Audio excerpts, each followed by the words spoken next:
I'm a 52-year-old dentist based in Utah. I became a practice owner almost 10 years ago. We do about a million in collections with me as the sole producer. I've been listening to the podcast for a long time and love what you guys do. My wife and I would love to build a cabin. How can I increase my income to be able to do this? I don't want to sacrifice retirement, but our kids are all grown and have their own families. We'd like to be able to enjoy time with them up at the cabin. I make about $300,000 per year, spend about $10,000 a month. We save about $7,500 a month. I don't have any student loans. Practice loans are paid off, and we have less than $500,000 left on the house. We have about $650K in retirement assets, $200K in cash.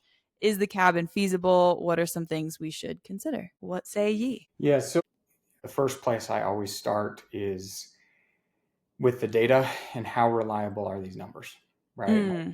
You've come across this a million times when you're talking to someone, but someone will say they're spending 10,000, but when you peek under the hood, they're actually spending 15, right? Yeah. So that's my first place is I want to know, is this 10,000 a month spending a true number, right? Right. And I also what does it include? Correct, right? Is this just the fixed expenses? Is this just like an approximation that they're shooting from the hip, or do they actually track their expenditures and this is like an all-encompassing number? Yeah. The next thing I'd like to know is, they say they're making 300,000 in income, but how are they calculating that income? Right? Just because a lot of times a practice owner will look at their net income or they'll look at their taxable income. And as you know, that's not a fair approximation of your total income and what you're actually making. So I would want to check in on those two specifically just to see, what is your cash flow, right? And how much are you actually able to save 7,500 or is it more? And then really, what are your goals? He says he's a 52-year-old dentist. Right. Do you want to be retired in 3 years? Do you want to be retired in 15 years? Right. Well, because with that level of spending, what they have in retirement assets is not nearly enough as to what they'll need in retirement, right? Just doing the quick math there, if you spend 120K a year and you only have 650 in between 401k and IRAs, that's not very many years. Yep. Well, and then you just have to think, well, the practice is probably worth another 800,000 as well on top of that. Sure. Right. Are there any other assets? So those are things that immediately come to my mind. Anytime I'm talking to someone is I just need to know how reliable are these numbers that we're looking at. Right. Yeah. And then if we can take those at face value, my next question specifically with a cabin is always, what do you want this cabin? What purpose do you want it to serve? Because a cabin can be a lot of different things to a lot of different people. For some people, it is a mixed use property, meaning, hey, I want this to be an Airbnb that we can use 2 or 3 times. Oh, sure. Are we going to get rental income out of this? Exactly. Is this going to self-fund? Is this asset going to self-fund itself from other rental income? Exactly. Or is this something that we just want to have is like, hey, this is our family spot that we want to build and create memories for the next 2-3 decades, right? Because that makes a big difference. And then on top of that, there's no mentioning here, a cabin can be 150,000, a cabin can be 2.5 million, right? That's a good question. How much is this cabin? What are we talking here? Right. Because I've seen a lot of cabins that are nicer than homes these days. Sure. What is your definition of cabin and what does that look like? In what area of the country, right? Yeah. So those are all like follow-up questions that I would really like to know.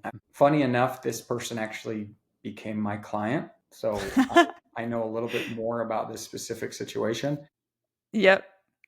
But after learning these things with this particular person, I learned that he was actually doing a lot better than he thought. And his numbers were a lot better and his retirement assets were a lot better.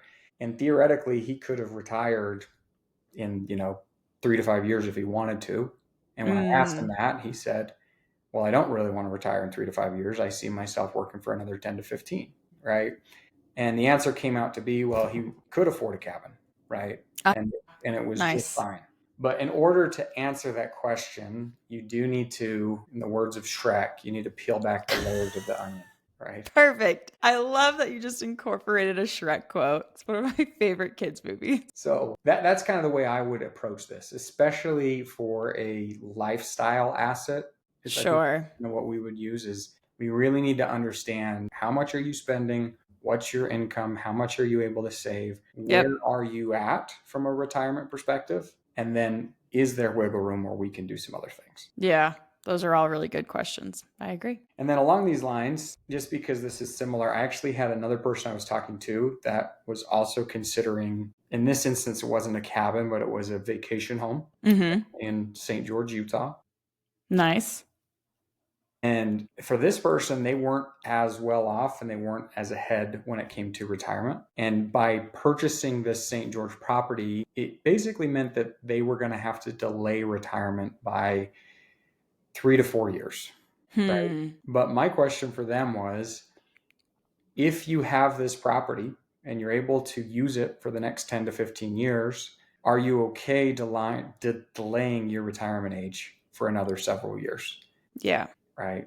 And in that instance, the answer was yes. And they actually moved forward and bought the property as well. So it's not always like, hey, retirement has to be covered. Sometimes the decision as well can be, hey, are you okay if we do, buy this thing? Are we okay with working a couple more years than we had originally? I love that example because I feel like our jobs at the end of the day is all a trade-off conversation, like you just illustrated, right? If we do this rent or, vacation home, that means XYZ, including delaying retirement a little bit. And are you okay with that? Right? That same framework is with things like a disability policy. Take on this risk. This is what this could look. It's all just a trade-off conversation. So I think that was a really good example. And I'm all for it. If this is going to make your life better and happier, then let's work around it. Let's make it happen. Yeah. And it's not going to tank your financial freedom or whatnot. Then, let's have a conversation about it. Yeah. Sweet. That was good.